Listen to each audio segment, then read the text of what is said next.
Hello, hello, hello. It must be Tuesday, for I'm here. And I guess somebody's out there. I don't know. Is anybody out there? Who knows? Who knows?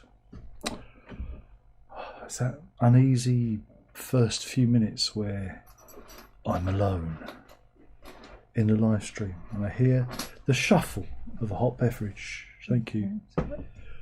Oh, could you turn that light lamp off? Turn that light off? Lamp off, yeah. Yeah, sure. Because, you know, no point in having it on. Yeah. Whew. Where were we? Where were we? Is anyone... Whoops. Anyone know where we are? Payne's in. He's in early. He's in sharp tonight. He's out of trap one. He's out of trap one. So I'm just catching my breath. A bit cold out there tonight again. It was a bit sharp. A bit sharp out there. So yeah, I just got in from the dog walk. So just recovering. It was a bit of a quick one because we was watching episode 4 of The White Lotus tonight, and admirable performance from Jason Isaacs and his and little Jason Isaacs. And Renee's in, and the watermelon is present indeed. Oh, like I said, I'm a bit out of puff. I was zipping and a zapping to get back to you guys so we could get on screen at 11. And it's a bit of a rush, isn't it? There's a bit of a rush out there. Paynes, he says yes. It's got a bit seasonal norm today on the temperature front. Yeah, it was Saturday and Sunday was marvellous. Me and V actually joined me on the early, well, it weren't early morning, but it was early for her. Joined me on the early morning walk on Saturday and Sunday because it was so summery. It was delightful. It was absolutely wonderful. And then it's all brr again. Brr. I was hoping that spring had sprung, but the daffs are up though. The daffs are sprouting, which is nice. Because it's funny because in previous years the daffs have sprouted in like January, January, February time, and now they're back to March again. Now Zeb's in. He says good evening indeed. Well, good night. It'll be good morning soon. So yeah, it's good to see everything kind of getting back to normal. So oh yeah, Renee says Saturday and Sunday we had 18 degrees. 2 days later we had 0 degrees. Very similar here. We didn't quite hit 18, I think, but we got 16, 17. It felt very warm though. It felt very warm. And today it was it 7? But they said it felt like 1 because we had a very, very cold northerly wind. Brr. Didn't appreciate that much. So yeah, it's kind of, but it's apparently next week it's getting warm again. So yeah, you've got to do the weather, haven't we? You've got to do the weather. Are you right, dear? The weather's a bit parky, isn't it, dear? For us old farts out there who feel the cold, we've got to do that. Oh dear. Oh, so Zeb says, will there be a Stephen Wilson Now overview review soon? You can do it. Well, it'll be Friday, won't it? Because that's when it drops, and I'll listen to it when it happens on the when it hits the streamers, and I'm sure it'll be delightful. I'm sure it'll be his best record yet. I'm sure it's his best record yet. I'm sure it's much better than the last one. I don't want to do it.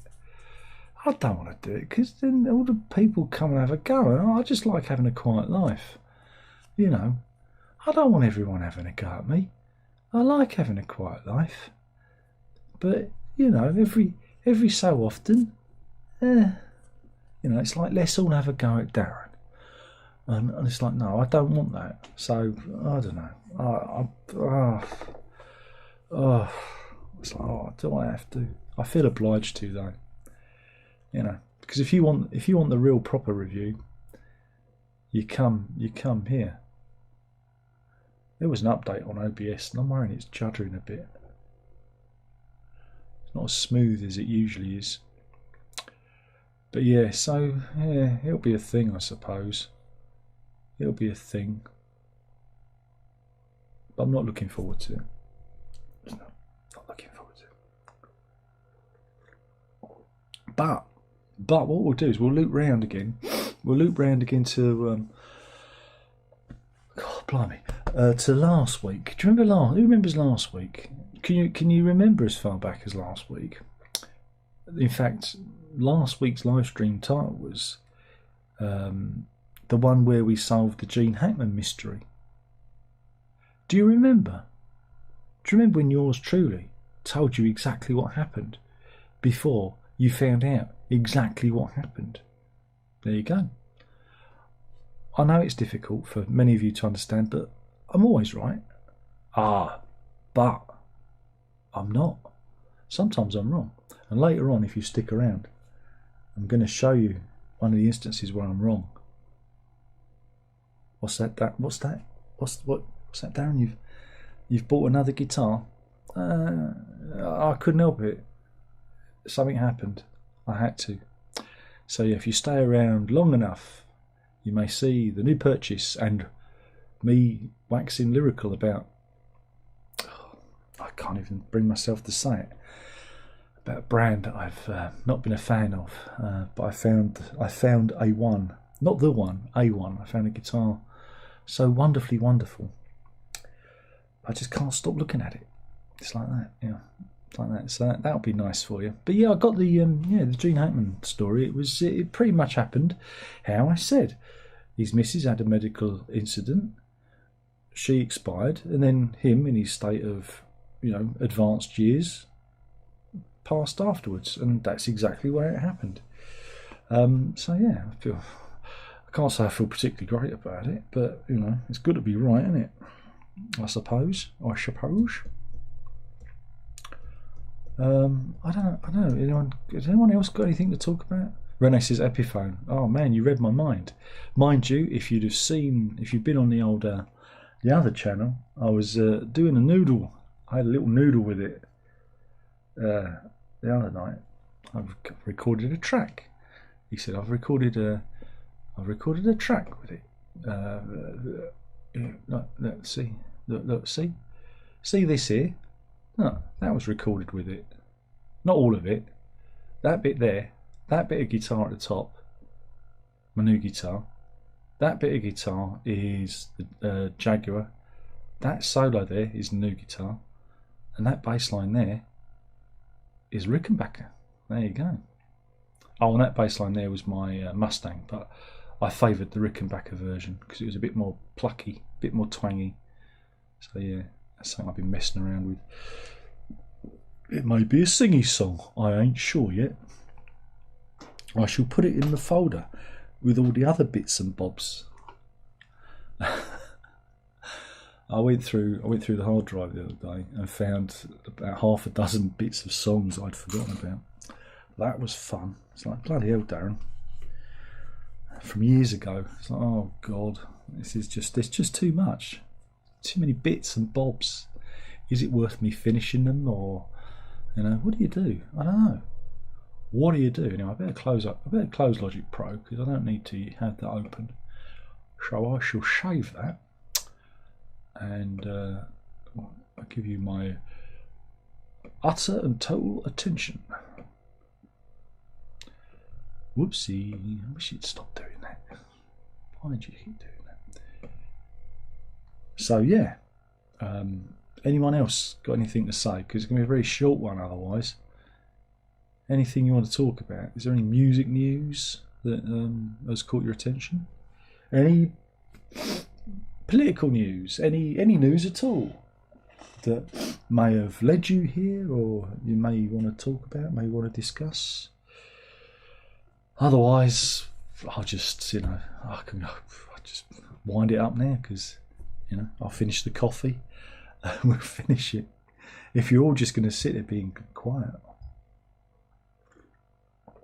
But yeah, if those who know where to look, I have a few guitars up for sale. Decided to offload the Fender Coronado. So because there's a bit of an overlap with this guitar and that guitar, so one has to go. Renee says, do I record every day?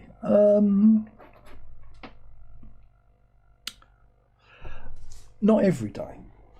It goes in spits and spats. Sometimes if I'm in the mood, but I'm always doing something. I'm not necessarily recording, but I might be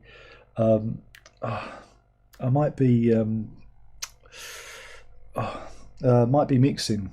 You know, I mean, I'm always tinkering. You know, I'm always in the pool. I'm always swimming around. Maybe at the weekends. No, even at the weekends. Again, it'll do in early hours of the morning. You know, I'm tinkering. There's always something. I'm always tinkering or doing something, writing some words, trying to get the words to work, or, you know. But yeah, you have, in terms of recording, I'll, you know, put some stuff down and tinker with it, you know. I try and, you know, record as much as I can, even if it's the noodly stuff. Sometimes it's just messing around. It's nice just to, you know, set the recorder going and just, you know, dribble aimlessly at the camera. It's nice to get, you know, to be in that mode. I enjoy it. It makes me feel nice. It gives me a warm feeling inside. So even though it's, you know, music people don't want to hear, it's, you know, it makes me feel complete, I suppose. So we take some solace in that. You know, I'm doing it for me. You know, it's my thing. I don't care if anybody else hears it. Like I said, I have folders and folders of shit that I don't know if anyone's ever going to hear, because I could drop dead and then no one's going to hear it. So I've got to this weird position in my recording, I wouldn't call it a career, hobby, in my recording hobby, where the stuff that's unpublished, unreleased, out there is mounting up. Because normally in the old days, what I used to do is I used to fill a folder, you know, fill a folder of music, you know, get to 40, 45 minutes, 50 minutes, you know, 10, 12 songs, whatever, and think, well, no matter where I had, I'd try and beat it into shape, and then I'd put it out. I'd put it on a CD or latterly put it on the internet. But nowadays, I don't know, I'm just kind of recording and putting it away and recording and putting it away. And, you know, like I said, I've got a number of singy songs I've recorded, but I'm kind of divided whether to do a whole collection of singy songs or do 50-50 with some instrumental stuff that I've done, or do an instrumental record again, you know, or, you know, I don't know what, I'm kind of looking at it, trying to find a shape, because the songs I've done have, you know, there's a message there, but it's a bit bleak, you know, and I don't know whether to do something else, whether it's just it just feels a little bit bleak at the moment, you know, me railing at the world, old man shouts at clouds sort of thing. So yeah, but no, I mean, you know, if I've got them, I've got to use them. I play, you know, I play a lot. There's a difference between recording and playing, I suppose, because sometimes I'll just sit here and, you know, because I do everything in my, all the noises come out, so it comes out of Logic Pro, so I tend to just like plug in and play. I don't necessarily record what I play, but if something catches my attention, then I'll record it, you know. So it's like one of those kind of things. It's fairly easy going, you know.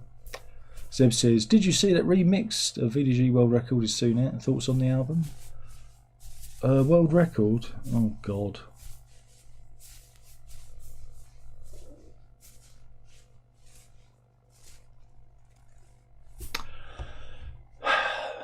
Because you got the run of 3, right? So it's God Bluff, Still Life and World Record.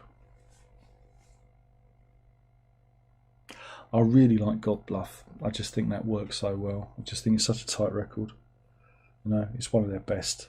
It really is. There's not an ounce of fat on it. It just does what it needs to do. And some of the other records, you know, there's bits I like and bits I'm not so keen on, you know. You know, it's like Porn Hearts. I think Porn Hearts is just a great artistic statement. Then they have the hiatus and they come back with God Bluff, and those two records are just yeah, so what do I think about it? I don't know. It's been a long time since I've listened to it, you know. I find Was it Quiet Zone? Was it Quiet Zone? I find that more interesting. You know, when they have the violinist in, and you know, and they can't try and pull in a different direction. You know, I find that quite interesting. Who says?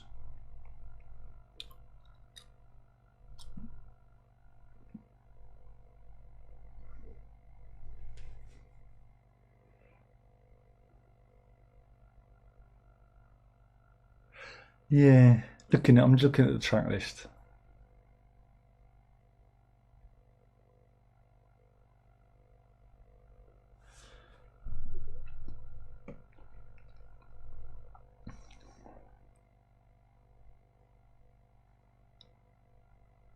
I'm not a fan. I'm not a fan of that one. I think I much prefer Still Life with La Rosa. La Rosa extends her hand. In the morning light the bruises don't show. She's already making plans, so I guess I have to go. I quite like that song. And My Room as well.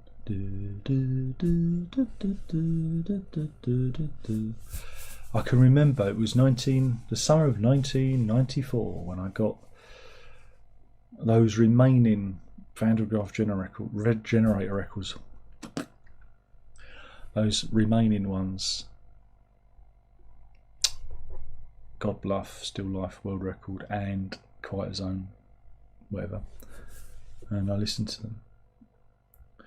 And it was just after my grandfather had died, and I was going to have to move back to the nut house with my mother.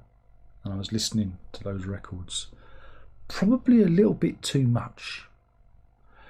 And it's not a good place to be.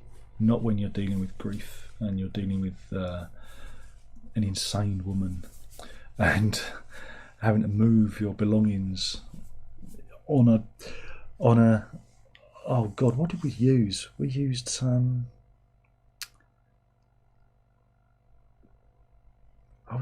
had to basically do like almost moved by carrier bag and trolley. Yeah, we had a trolley, that was it. I remember, and it was hot because it was summer, and moving my belongings from one road to another road, 1, 2, 3, 4 streets away, and it's downhill and going past my old school, and it was in the evening, so we did it in the evening when it was cooler, and just move and everything. Again, it was to the soundtrack of Vandergraaf Generator. Probably not the best idea. Negative, very negative. So I don't have very good emotional responses to those records. They do not fill me with joy. So I always think of a rather bleak and dark time when I think of Vandergraaf Generator. You know, when you try and think of when I got those records, and it was that '94, that summer. That was kind of the last time that me and the missus did like second-hand record collecting as well. It's kind of it was an end. It was an ending. It was an ending. Lots of endings. My grandfather dying, that was an ending. Having to move out of my maternal grandparents' home, which I'd lived in. Again, I'd moved in there because my mother wanted me out, because we had a falling out, as it were. Because I couldn't deal with her and her partner's drinking, so they wouldn't stop, they wouldn't fix themselves, so I had to go. So me and the dog, her dog that she kept going on about, it's my dog. It was your dog, why don't you take care of it? Why did I have to look after her and take her for walks all the time? Surely that makes it my dog, the petty squabbles you have when you're young. And having to move back again to all that nonsense. Oh, it was just a dark time. So, yeah, it seems like a lifetime ago. But then, I guess it was. So that was an ending, because the missus had left. She'd finished at university. She was learning to drive over that summer as well. And like I said, I had to move back. And yeah, and then missus got a job. And I helped her with that, and then we got fired. That was fun. Then Mrs. got another job, then I got a job. So it was kind of a beginning and an end. Even though it's a weird time. It was a strange time. Those records, I don't think about in their entirety. Like I said, I think of songs like La Rosa or My Room, or I do like God Bluff. I think that's a fantastic record. I really enjoy that one. It's not as, I know it's dark, but it doesn't seem as bleak as those other ones. So yeah, but yeah, I mean, they're basically going back again, looping back. Sorry for getting incredibly personal about things. It just triggered a memory. You get to trigger a memory. You think about where you were when you get those records, and again, I bought those Van de Graaff Generator records for a couple of quid. It sounds familiar in Wood Street in Walthamstow. It's not there now. Of course, ain't. Nothing is there. Nothing that I ever clung on to of my cultural touchstones. It's all gone because I'm a dinosaur, and they should come and put a bullet in me because it's all over. It's all over for you, chummy. And so, represents a kind of an ending, a transitionary time, I suppose. But yeah, we're talking about, was it Stephen Taylor, who does a lot of remixes now? He's like the cheaper of the Stephen Wilson people. He's like the next one. If they can't get Wilson, they get Taylor in. And it's a breakout from the box set that they did a few years ago, the Charisma Years box set. I Believe, which is okay, but again, I don't really think that Van de Graaff Generator lends itself to surround sound. They're very much a dynamic, in-your-face stereo band. They don't have the Alex is in. He says evening. Liam says evening indeed. Zeb says, did you do a Peter Hamill primer? Oh God, yeah, years ago. I'm sure I did. And I think people got sniffy about it because I was dismissive about their favourite records or whatever. You know what it's like. You go, I don't think much of that. And I go, how dare you? How dare you? You know nothing. You know nothing. You know what it's like. So yeah, I probably did do a Peter Hamill primer somewhere. Who knows? Maybe it's still up there. Let me search. Let me search. Oh, I've done so much. I've done so much to be viewed by so few. Come on, you fucker. Uh-oh. Oh no. Oh no. We've got an emergency. My keyboard's run out of juice. Uh-oh. Emergency. Danger, Will Robinson. I should have charged it. Oh, this is bad. Can I do this without a keyboard? That's the question. Don't worry, kids. I've got a cable. I've got a long cable. Is it plugged in? Yeah. Don't worry. I'm going to charge it. Fancy a keyboard running it. This is what I like about these newfangled Apple keyboards. Is there's no bloody light that blinks. You get no warning, and then it just dies on you. And that's really nice, Apple. That's really great. But it's not as bad as their mice. Apple mice now, the charging port's on the bottom of the mouse. Think about that. Charging port on the bottom. Why would you do that? So that when it runs out, you have to stop work to charge the mouse. Genius. But I don't use a mouse. I use this very old touchpad, which I've had owned for 14 years, I believe. Yeah, still going strong. Takes batteries. So if it runs out, I can get a rechargeable battery over there, get some of those in, and everything's fine. Hey, we're back in the room. Ow. Oh, here you go, my son. There is a Peter Hamill primer. You see, I do all this stuff, and nobody sees it. I do this stuff, but the YouTube algorithm says, you're not going to see it, because we don't like him. We like the other fella. We like him better than this one. They're interchangeable. They're both boarded, boring bastards. But the other fella we like more than this one, right? So we're not going to show you any of his stuff.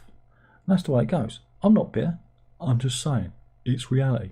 I like it because I don't get the grief. All the loons go to him and leave me alone. And I like that. I like the anonymity. It's cool. We can just hang out. Us old chums. I like the Old Faithful. They're all right. They smell nice. We don't like the others. They all smell a bit funky and look a bit weird. You know what I'm saying? They don't wash behind their lugholes. So here we go. A Peter Hamill primer. I don't know what I say in it because I recorded it many years ago. And it's a re-upload from many years ago. I can probably tell you when it was recorded if I look in the archive. Because it's in the archive somewhere. Let me see. It'll be under the prog review folder.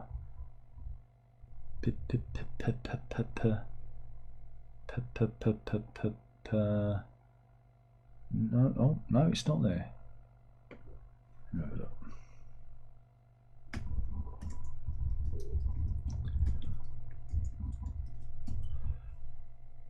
Oh, here we go. It was recorded 11 years ago on the 14th of February 2014. So there you go.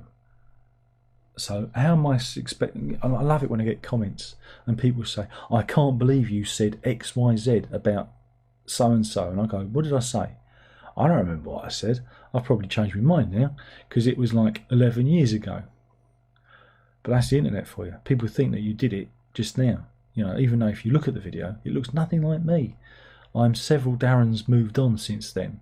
You know, I'm on this iteration. So there you go.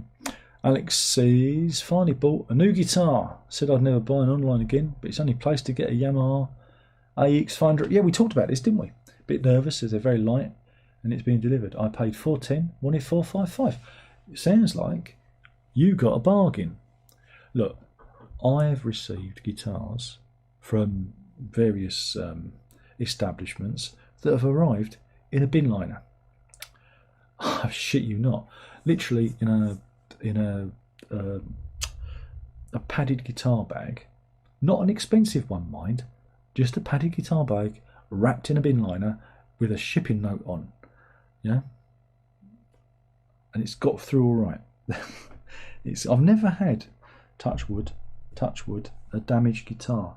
Again, if you buy it from like a proper reputable shop, I usually pack these things pretty damn good. And if you buy a guitar from me, I pack my guitars pretty damn good. I am the master of the bubble wrap. Oh yeah, I love me some bubble wrap. Oh yeah.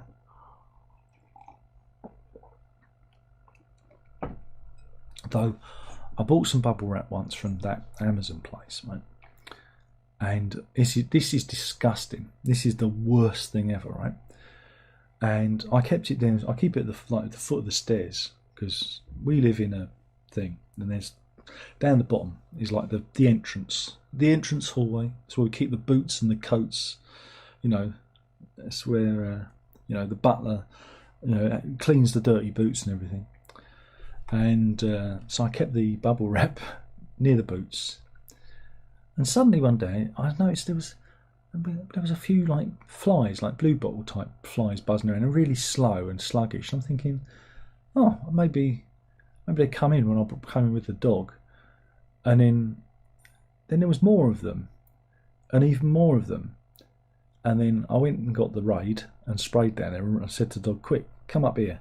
We shut the door and we waited. And I sprayed it some more. And when I went down, they were all dead. And it was only a few months later when I started unwrapping the bubble wrap, I realised where these flies had come from. There must have been maggots inside the bubble wrap because all the cocoons and cases, it was repugnant. As I'm unwrapping the bubble wrap, all these bits of fly debris and cocoon fell out of the bubble wrap. And I felt a bit queasy. And that was the most disgusting thing ever. That was horrible. I did not enjoy that. But hey, the guitar got wrapped very, very well. So somebody out there, they probably opened their guitar and found all bits of brown stuff in. And that's the remnants of the maggots, I guess. But hey, don't tell them that. Alex says, I have a semi. Well, I have that effect on people. I really do. I think it's my stunning good looks and my mellifluous voice. It resonates, you know, it resonates. It's like ASMR, but for the brain, I think. Oh, semi-acoustic. My mistake. I thought you was really enjoying the time we're having together. F-hole. Oh, excuse me. How dare you? Be polite. Oh, sorry. Semi-acoustic F-hole. I thought he was insulting me then. I want to sell, or as he says, I want yo sell. What, you want me to sell it for you? The action is very low and it buzzes and should get it fixed. It's probably you need the neck. The neck needs straightening. You need to go up the truss rod with your little tool. You need to stick your little tool in the truss rod hole and give it a wiggle, and that'll fix it. It either needs, if it's buzzing, it needs loosening, and that could be an atmospheric thing. You know, you may have left it near the radiator. Or tell my buyer it needs setup. Best way to sell a guitar was going to take cash converters. Don't take it to cash converters. Don't take it to cash converters. What guitar is it? What kind of guitar? What brand? What make? What condition? Tell me. Tell me, and I will give you free advice. I will give you free advice. Tell me, because I've sold more guitars than I care to admit to. Hundreds of guitars. No, seriously, it ain't funny. But let me know what it is and I can help you. I can give you some practical advice. But whatever you do, do not take it to Cashies, because you take it to Cashies, they give you a couple of quid for it, then they sell it for more quids, then I buy it, then I fix it, and then I sell it on eBay back to you, right, fixed and perfect. And you go, God, this is just like my old one, but better. That's how that it's the circle of life, and so it goes. Remember, sucker goes to Cashies. Cashies makes a profit. I buy from Cashies. I make a profit. That's how it works, or something. Alex says the Yamaha comes in a solid hard case. Bought the semi-acoustic from Amazon, so low, unplayable, and weighs a ton. Right.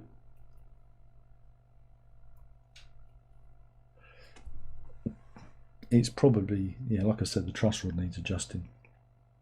But if you've got a twist in the neck, if you can't do that, then it's probably firewood. Yeah. Again, it depends on the brand, the make. If it's got any resale value, if it's a Harley Benton, oh jeez, you might as well just set fire to it and turn it into an art installation.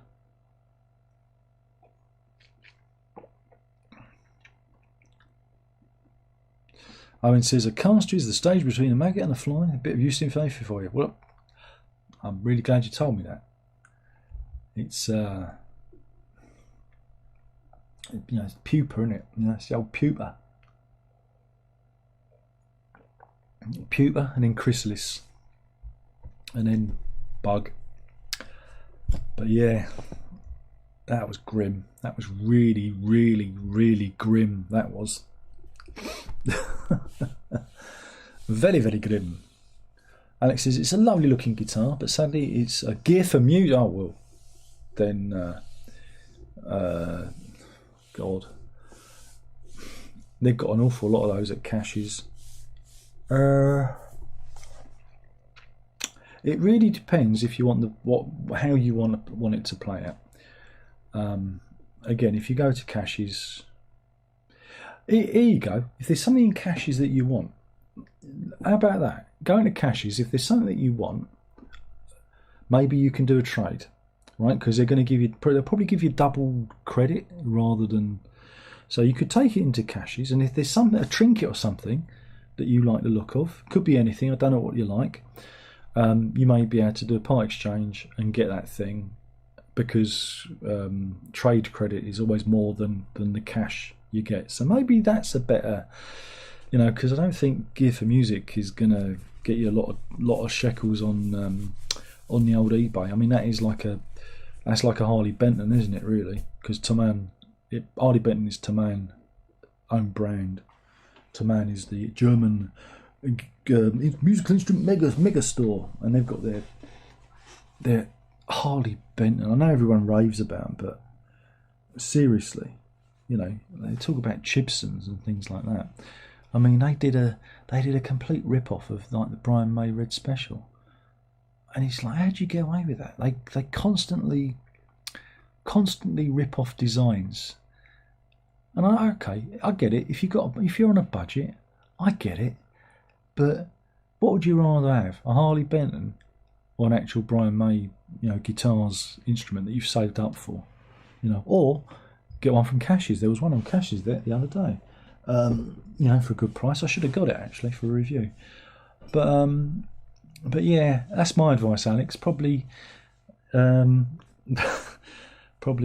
take it into Cash's and do a trade, and maybe you can find something that you like that they'll give you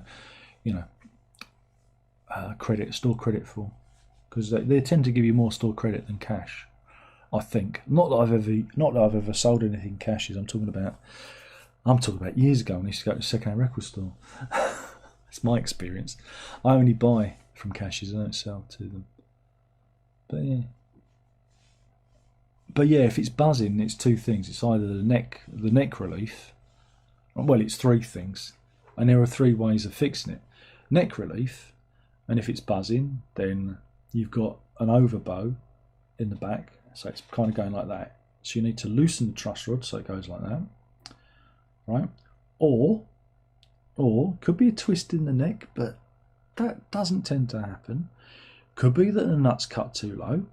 The nut is at the neck end, at the head end of it. Or you might need to go to the bridge and have a new bridge fitted. I mean, you could do that yourself if you know what you're doing. You can take the strings off and buy new. If it's an acoustic, that's, you can do that. You can, cut the slots yourself and do that. If you fancy having a go and just raising the height of the bridge at that end. But yeah, again, that's the problem with buying things like gear for music. I'm not saying they're bad. It's just, if you get a bad one, if you get a dodgy one, send it back immediately, no questions asked. Because you will find, if you go to their second-hand or pre-owned section, it'll be full of their own instruments, and there's a reason for that. It's because people return them because they're not up to spec, And this is the thing. The good thing about buying things online, though, is you've got like a 14-day, somehow offer 30-day, but a 14-day return window, no questions asked. You can say, I don't like it. You can even not like the colour of it. It could be perfectly fine. You could get it, try it, send it back. But I'm not saying you should do that, because if you do it too often, they will blackball you, and you won't be able to buy from them ever again, whatever shop it is.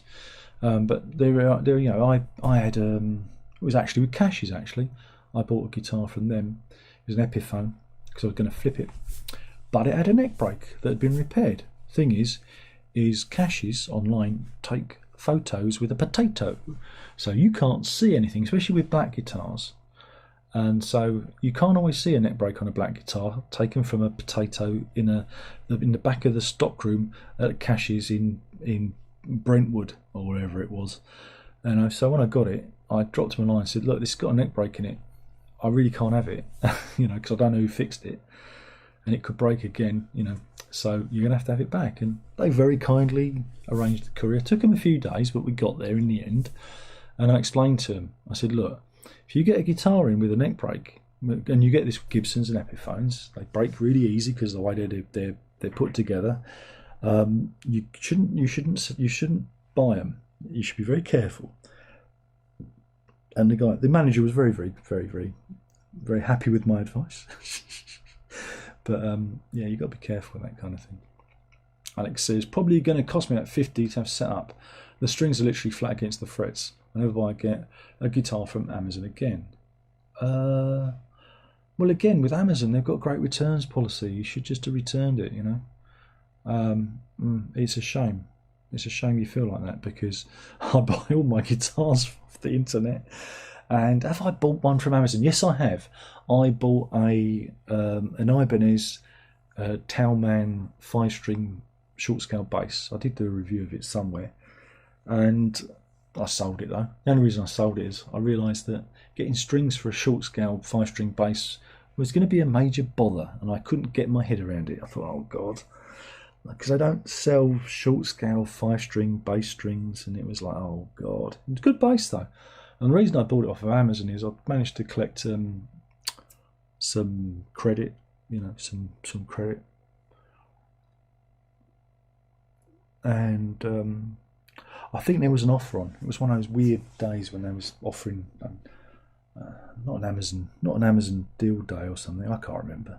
A few years back now, but I got it for a good price, and I tried it and I enjoyed it for a while, and then did a video on it, and I sold it. So, so I can say that I have bought a guitar from Amazon, and it came fine, But don't buy gear for music. Don't buy Harley Benton. Any of those own brand guitars. You've got to wonder about the quality control. It's always going to be issues.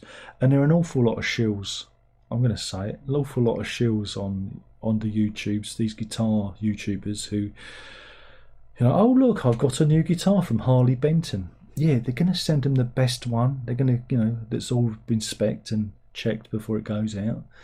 And they're going to say it's great because they want another one. I actually got approached by a guitar company a couple of weeks back.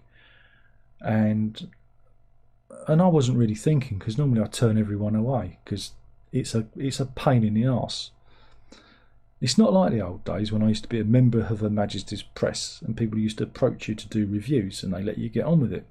Nowadays they go, we want you to do this, we want you to do that.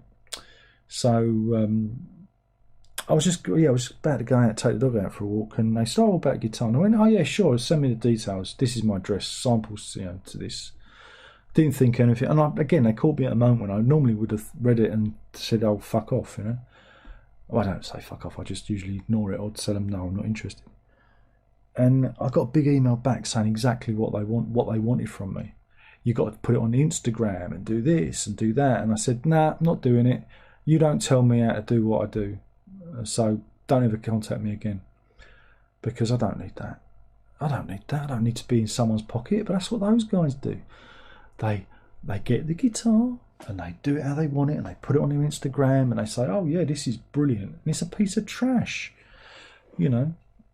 Trust the guys who buy the guitars. Trust the guys who who are actual fans of guitars. Trust those guys who are willing to put their money where their mouth is.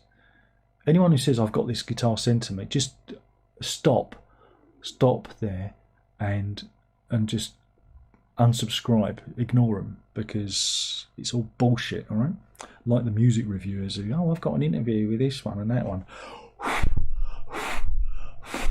That's me pretending to blow smoke up someone's asshole. So yeah, there you go. So there we go. Well, that was fun, wasn't it? Everyone's very quiet tonight. Just me and you, Alex. Just me. Should we just look lovingly into each other's eyes, me and you, like it's a first date? Shall we just do that? Because nobody else is getting involved. They're just watching us. They're just watching us look. Mind you, there's only 15 people in, and about 10 of them are soccer accounts. Ain't that right, you loon? Yeah, I was right. Oh God, it's good to be right, isn't it? Anyway, so what else do you want to talk about before I leave? Gurgle.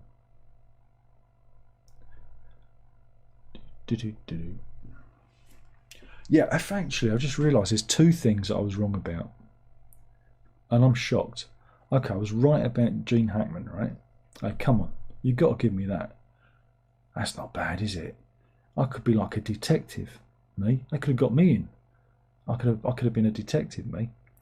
But there are two things I was wrong about, and the other thing I've got to go over there and get. Because last week, what day was it? Was it Friday? Yeah, Friday. I don't know how we got into it. Me and V, we ended up watching Pink Floyd's The Wall movie on Friday afternoon after school. Well, college for her. and because we was talking about live up Pompeii, you know, Pink Floyd up Pompeii. Oh no, Mrs. Oh no, Roger. Oh no. Because the tickets to see Up Pompeii at the cinema are £15.50 each, and I said, well, it's only like, it's not even an hour long. £15.50. That's a lot of money. So I showed her like a bit of the DVD, and then we got talking about the wall, and then this was like midweek, and then we said, oh, we'll make a date. We'll watch the wall on Friday. So I put the DVD in, and we watched it, but I was appalled by the quality of the wall on DVD. It just looked a mess. It looked like a juddery mess, and I wasn't happy. I was very, very upset by it. Deeply, deeply upset. I was like, this isn't right. This isn't right. So what I did, well, actually, I'm going to show you what I did. Just bear with me. I'm just going to go over there. I'm going to come back again.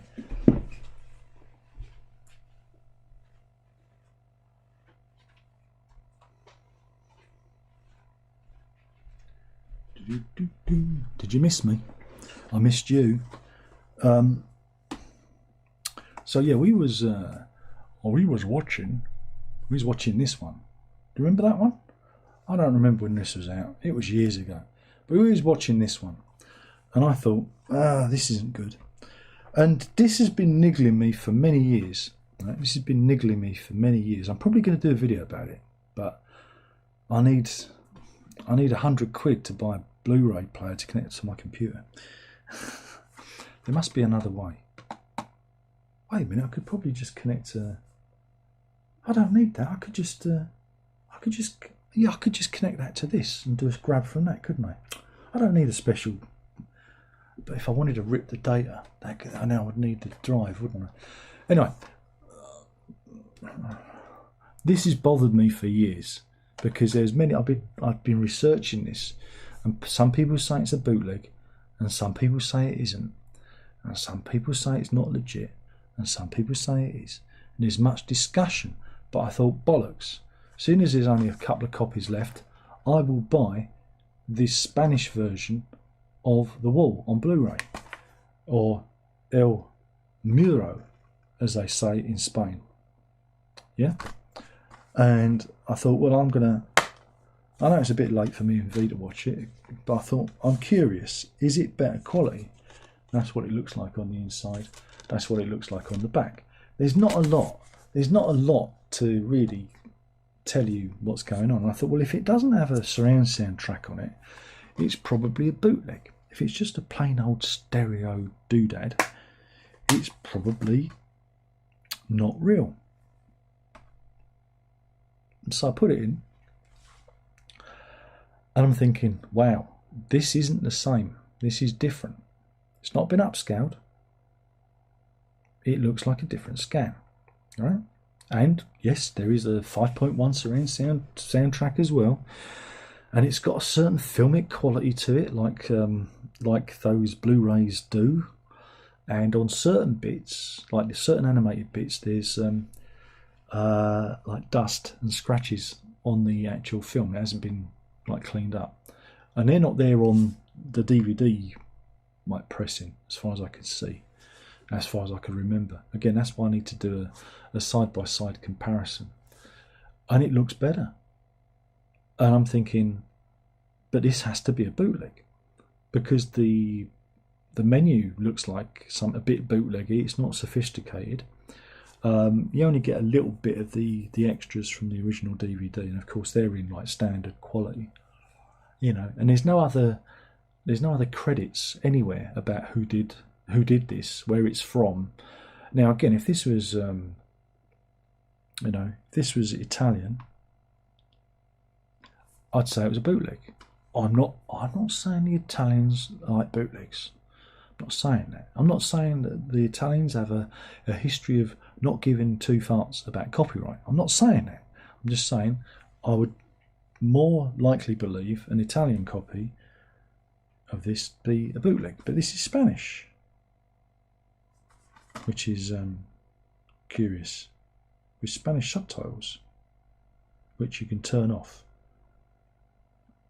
But yeah, it's better than that. It is better than that, and I don't understand why. I really don't. So yeah, that's a thing, and I should really do a proper video about it rather than talking it to here. But it happened to me over the last week.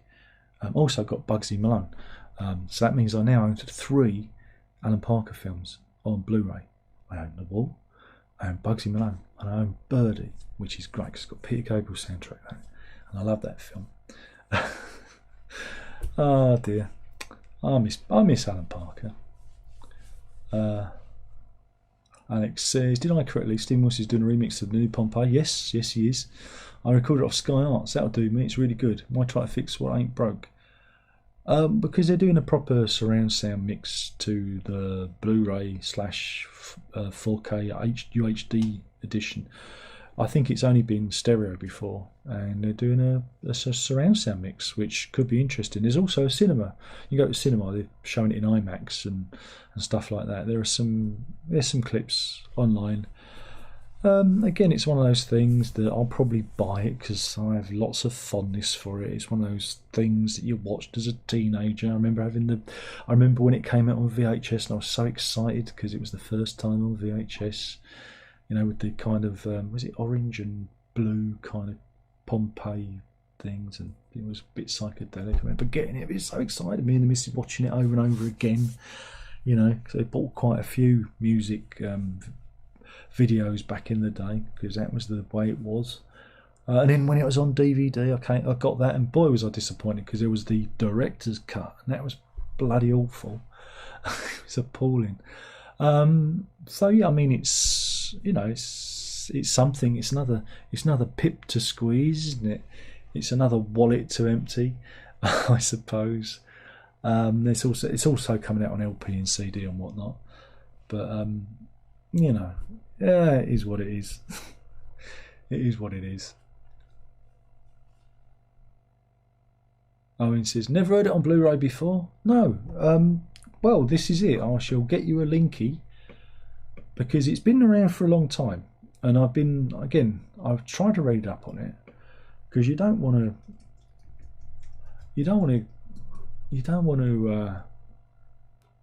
like give pirates your money, do you? But I was reading up, and like I said, there was always this thing. Some say it's real, some say it ain't. Some say that there was a scan done, that it went missing. That there's lots of rabbit holes that you can fall down on the internet, you know, and that's the way it is, isn't it? Really, with the internet, there's lots of. Remember, this is an affiliate link. If you buy it, I get a magic penny. Here you go. You can check it out here. It's Region B for those of you who are in Europe, and I think, doesn't that cover Australia as well? I'm not sure. So if you're in Region A, America, it's a no-no for you, I'm afraid. So you got to be a bit careful with that one. All right. So don't get on. But yeah, it's very nice. It's very, very nice. So it says Pompeii 2002 was god awful. Yes, it was. So you go from the joyful ebullience of the VHS, where it's like, oh wow, I'm so glad to see this in its entirety.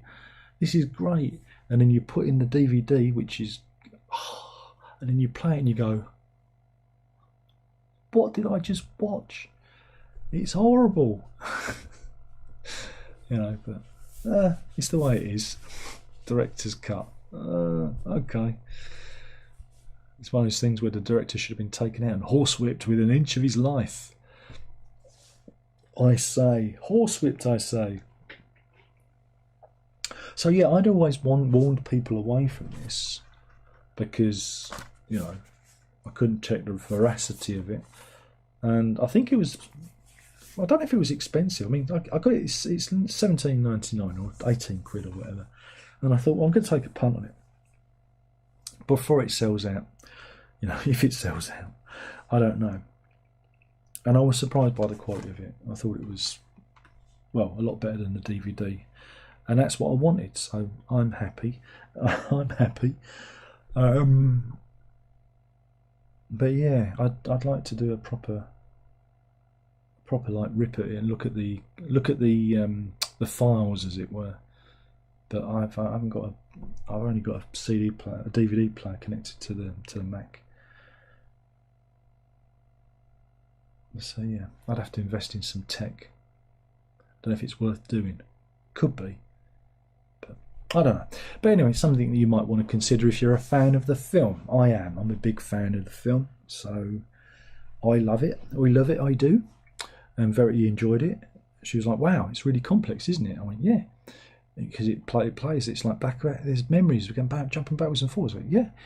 She went, "Yeah, it's more complex than we see today, isn't it, in terms of storytelling?" I went, "Yeah, it is." It's like, and that's why I like the old days, Verity, because now storytelling is really boring and dull, and they rely on things like mystery boxes to really annoy us, like they've done with Severance and Invincible. Every show that has any kind of narrative, there's a mystery box, and people don't act properly. They act in a bizarre way because you can't know the mystery until we're ready to show you it. There's no natural, resolution. It's always really artificial and irritating. Oh well, but I should do a video about that as well if I could be bothered. Not like can I be bothered? No, because I'm just playing guitar, recording and doing hoovering and stuff, and stop myself from going mad. Yes. Blimey, we've nearly done an hour. Crikey, where did that go? Where did that hour go? Anyone know where that went? Spade says, "Evening, Darren. Regarding the Pompeii audio, the early years isn't too bad on DTS." No, it wasn't. I remember when I checked out that box set. It's all right if you got that box set. I'm not sure why you'd want the new version, other than if you've got a 4K UHD player, new scan, it's going to look spiffy. But really, this should have all been done for that box set. And that's why we get annoyed at Pink Floyd, because they go, "Here, do you want this thing?" And you go, "Yes, please." And they go, "Great, you can pay a premium for it." And then a few years later, you go, "Do you want this thing?" You go, I've already bought that thing. You go, "It's more sparkly." You go, "Oh, go on then, have me money." Ooh. What about that surround sound mix of metal that was hidden on the early years box set, eh? What about that, eh? That's not too bad, is it? That's not too shabby. That was a nice little bonus, if you can find it, if you can extract it, which I did. I've got it somewhere on my hard drive. Oh dear. Again, that was dumb, wasn't it? They had argued about the mix again, and it ended up getting just. They forgot to take it off the CD, so it just got buried in the menus, so no one could find it. But if you put the DVD into your disc player on a computer, you can just find the right file and yoink it off. Yoink it off. Who doesn't mind being yoinked off once in a while?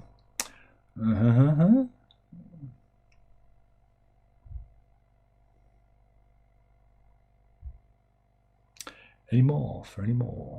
Otherwise, it'll be guitar talk, and nobody wants guitar talk. No one wants guitar talk. Lots of guitar talk. No one wants the guitar talk. Alex says, "Yeah, but we need the Pink Floyd marbles." I think you lost your marbles, isn't it? You lose your marbles, all that Pink Floyd stuff. It's like, I don't know, have I bought enough? I think I might have bought enough. It's like, God, there's only so much Pink Floyd you can buy, isn't there, really? And then you go, "No, here's some more." Oh, God, not more. Not more Pink Floyd. Oh, God, no.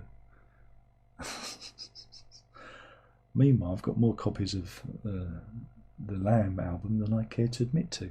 I'm going down a rabbit hole there. Oh, boy. Yeah. It's all funny stuff, isn't it? It's all funny stuff. Anything else? Any more for any more? Any more? Is there any further business? Any further business from the old faithful? Are you still awake out there? You're not nodded off, have you? Are you still there? You still there? Hello? In case anyone's interested, my knee's a lot better, thanks for asking. You know? I'm big scab though, got a big scab on my knee. Where I fell over on the escalator and punctured my knee. Ruined a good pair of jeans, I did. Ruined a good pair of jeans. Oh, the claret was everywhere. But now I'm fine. I'm tap dancing and everything. Thanks for asking. They didn't ask. Got an eye test on Thursday though, so that should be nice. Got my diabetic eye test, which has been a bit late because they're catching up with the COVID apparently. When I asked the nurse, I said, "Where's my eye test? Where's my eye test?" She went, "It's COVID, isn't it? Catching up on COVID." Now I used to have my eye test in September. It's March. I had to wait a long time. That should be fun. That should be fun.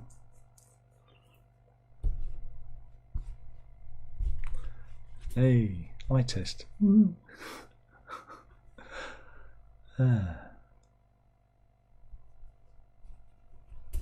But my knee's better, thanks for asking. Not that anyone did. Fancy falling over on it. I've only fallen over on an escalator twice. First time, right, was in 1977 in Houston, in America, at the airport. Massive, great escalator, giant escalator. Went down it, took my mum with me. Fantastic. Had a fear of escalators ever since. Second time, escalator at Harlow. Very distracted me. Went down like a sack of shit. It was great. And hurt my knee. Liam says, with Pink Floyd, Roger seems to be very quiet at the moment. He's too busy counting the money, I believe. Mind you, this week you have got the Roger Waters Pink Floyd Dark Side of the Moon Redux box set coming out. I hope you've all put it on pre-order. I hope you've got, because Roger could do with the money, because he has got that court case, that defamation case, which is going forward, that libel case that he's been is moving up to the next court because they said, yeah, what you said was libelous, Mr. Waters, you naughty boy. You can't go around being naughty. You should be careful. But Roger Waters thinks he's God, so so that's why he's been very quiet. He's being quiet because, like I said, he's at the moment he's subject of illegal action. And I did do a thing about it. He said, I did do a video, honest Gov. Let me find it. Content. Here we go. It was the last one I did about Pink Floyd. Skip a bit because it mentions the legal case that Roger Waters has got, but it also talks about the Pink Floyd Pompeii thing too. It's a double. Renee says, I hated falling over. I fell over a lot before I got diagnosed as being a diabetic, but apparently being a diabetic you have more preference to fall over. When I was walking Hannah, I was falling over all the time, and she'd stand over me and look at me and go, "What you doing down there?" I'm fine, I'll get up. Whereas this one, I haven't got a chance to fall over. She's like, phew. Though yesterday, wasn't it yesterday? No, it was a weekend. It was early morning. She decided to jump up on the bed and lick me on the back of the head. That's not nice. Not even the missus does that. It's like, Layla, get off the bed. No, you don't lick at the back of a man's head when he's sleeping. It's just not done. Something must have spooked her. But there you go. That's dogs for you, isn't it? But yeah, I don't like falling over either. But it's only the second time I've fallen over on an escalator. But I really knackered my knee. It wasn't nice. And then I did a Wile E. Coyote and ran up the escalator. Very crazy. This was a few weeks ago now. This is during the school holidays when we went out shopping. But yeah. Oh dear. Oh dear, is it guitar time? Or shall I just wait till I do the review on the other channel? I could do it. Hands up who wants guitar time. You ain't got a choice. Something to talk about. Something to talk about, isn't it? What else am I going to talk about?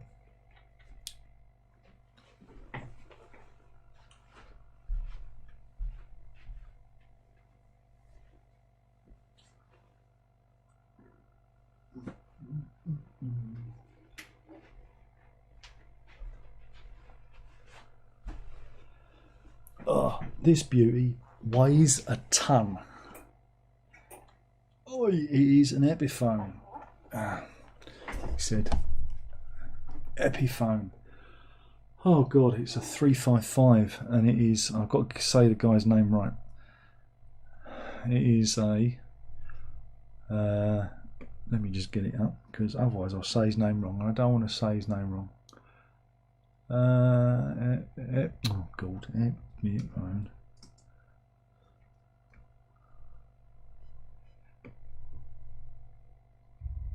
Shinichi Ubukata.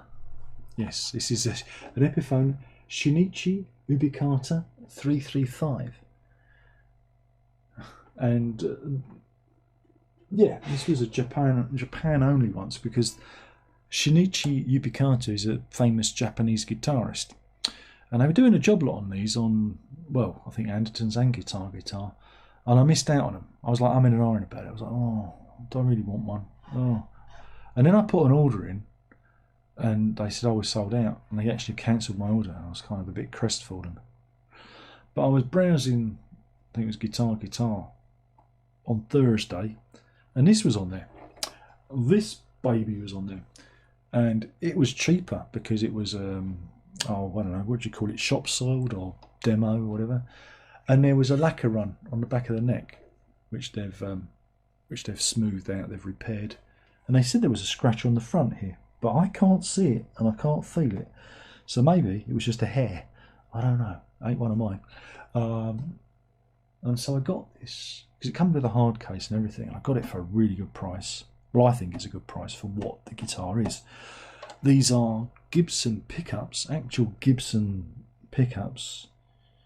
It's got a Bigsby, it does the thing, it plays the thing, it weighs a ton, it's about 10 pounds, it's 9.9 pounds, and it's got a mother of pearl on the logo and headstock diamond. It's got mother of toilet seat on those bits there, on the blocks, bound neck, ebony fretboard, and it is just superb. He says, trying to, again, it's so black you can't see it. It's too black. I can't make too much noise because it's a school night, but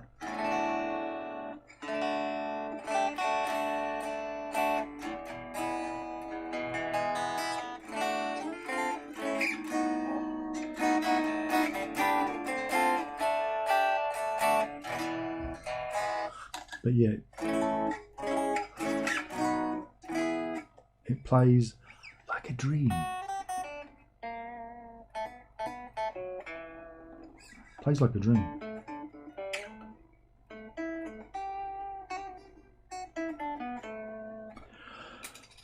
But yeah, and like I said, it comes with its own hard case, and it is. Oh, and it's got. Whoops! There goes the shank. It's got that. It's a chicken head switch. That is. It's got a varitone. Now you see varitones on BB King's Lucille, and he played a 355 ES 355. So it's kind of like that, but it's got diamond or cat's eye F holes. Yeah, you can get your finger in, blocked down the middle. So it's not totally semi-acoustic. It's partly. And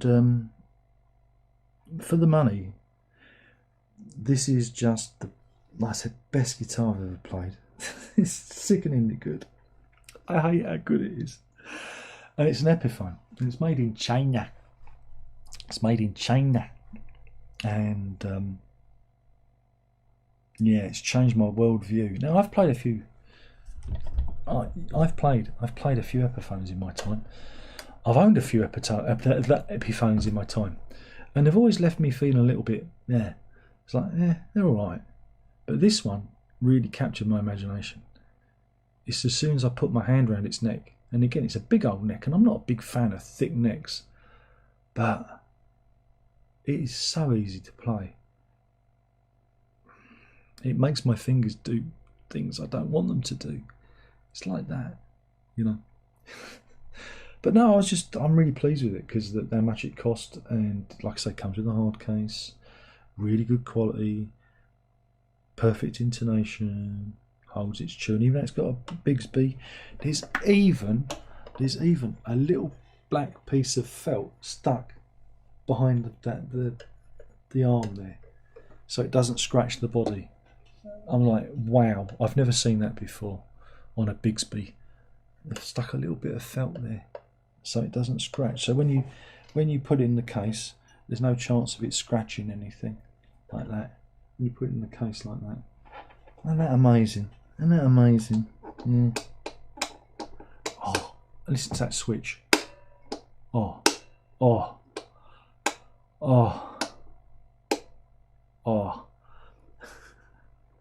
And now I'm thinking of buying another Epiphone.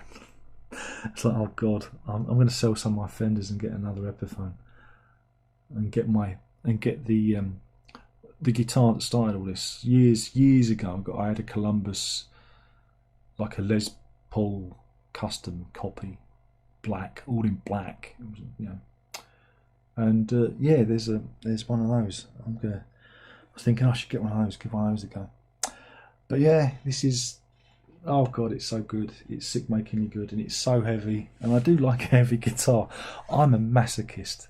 I think it's because I bought that Columbus for like, was it 60, 70 pounds back in, when was it, 89? Yeah, it was about 89, 88, 89. And it was heavy. It was really heavy. And I've kind of, again, playing bass, you kind of get used to heavy guitars. And I like the way they resonate, and this one resonates. And with the Veritone, there's so much kind of tonal variety, and I like that. I like a guitar that can do all sorts of things. I know a lot of people poo-poo the Veritone, but I find it interesting because you can, you know, find like areas that are very brittle, and it just changes the whole perspective of the guitar, you know, which I find that interesting. Just again, I've gone a bit weird over pickups and things, and the Gibson pickups are just on another planet. They're some of the best pickups I've ever heard. And I've owned Gibsons, and I've owned Epiphones, and for some reason this one spoke to me. And that's the joy. That's the thing about guitars, right? Is sometimes the weirdest guitar can just speak to you. It can just go, me, I'm the guitar. And some guitars that you buy and you think this is going to be the greatest guitar ever, just don't speak to you. And that's why you're on this bloody journey. And that's why there's a constant churn of guitars, because there's always the next one. There's always the next one. And the next one. And you say, I'm not going to do anymore. But sometimes you see something and it's too good to refuse. And I felt a bit sore about missing out the last time. So, yeah. And like I said, you can't see it. There's a lacquer streak on the back that they've smoothed out. You can't. I can't show it. I can't. You can't see it on camera. You'd have to like kind of show you in daylight to your faces. It's one of those kind of marks. But yeah, it was good. It is good. And like I said, I've recorded a little thing with it, and I was soloing with it this evening, and that was nice. And like I said, the fingers just fall where you want them to fall. I'm thinking, wow, my worldview has shifted. My worldview has changed. Maybe I've been wrong. Maybe it was just, I just was looking at the wrong guitars. But I've checked a load of Epiphones in the past, and they're not really spoken to me. You know, it's like they've been all right. They've been like, yeah. But this one just spoke, which was nice. It was a surprise. I like a surprise, and I like being wrong. You know, Alex says, mind you, I've bought Tubular Bells many times over the years. Me too. Vinyl, CD, 2009 Deluxe, CD, DVD, 50 ounce. Nearly bought Super Deluxe with hardback book the other day, 40 quid in a record store. Do I need Super Deluxe? It's good for the book. I have owned that and I sold it. I had one with actual Mike Oldfield's signature in, which I pre-ordered back in the day. But I sold it because it was just gathering dust on the shelf and I thought somebody else could enjoy it. When they brought out the 2009, was it 2009 ones with the DVD, a lot of the stuff on that was on that DVD, like the surround sound stuff, so it seemed a bit of an overkill. So I sold it. But it's nice for the book. But do you need the book? I don't know. Sty says he does, yeah, for the guitar. Alex says, nice guitar. What do you name it? Something similar to Lucille. I don't tend to name my guitars, and seeing I've already got Blackie, I've got Blackie here, which is my original Fender. I call it the Beast. It's the monster. It's the monster because it's a monster. It weighs a ton, and my leg goes numb when I play it. The leg number. But it's just, I'm looking for something easy to play with because my left hand gives me jip. My little finger just is a nightmare. It hurts so bad. I get pains in my little finger. So I'm looking for the easiest solution now to play. And yeah, like I said, this is just, it's ridiculously easy to play. It makes me sick. It makes me sick. And you got to remember, I had a Parker Fly. I didn't like that guitar though. It didn't speak to me. Didn't speak to me at all. Didn't like it. But this resonates, and that's what you want. So yeah, it's a Shinichi Ubicata ES355 in ebony, and it is a fine instrument and a whopper. And it's got a little skull on the back and on the case as well. Grover tuners. You know, it's the right spec. It's got all the spec. And they ended up giving them away, you know, because this was a very expensive guitar when it first came out. And it was originally a Japan only. And then I think, was it last year? They did a European select dealer exclusive. And they didn't sell. And then they did a clearance towards the end of last year, and like I said, I was umming and ahhing about it. It's like, oh, and when I did finally pull the trigger, they said we sold out. It's like, great, they refunded me. But then it came around again, so you know, it came around.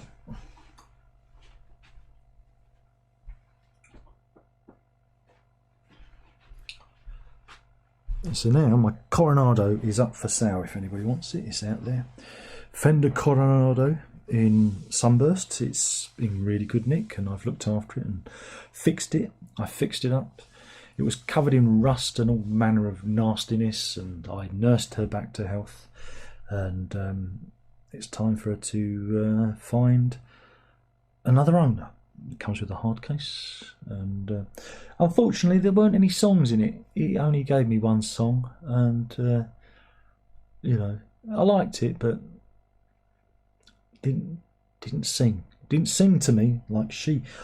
I'm looking at her now, and I want to play her now. She's over there looking at me, saying, "Play me, run your fingers around my big bottom."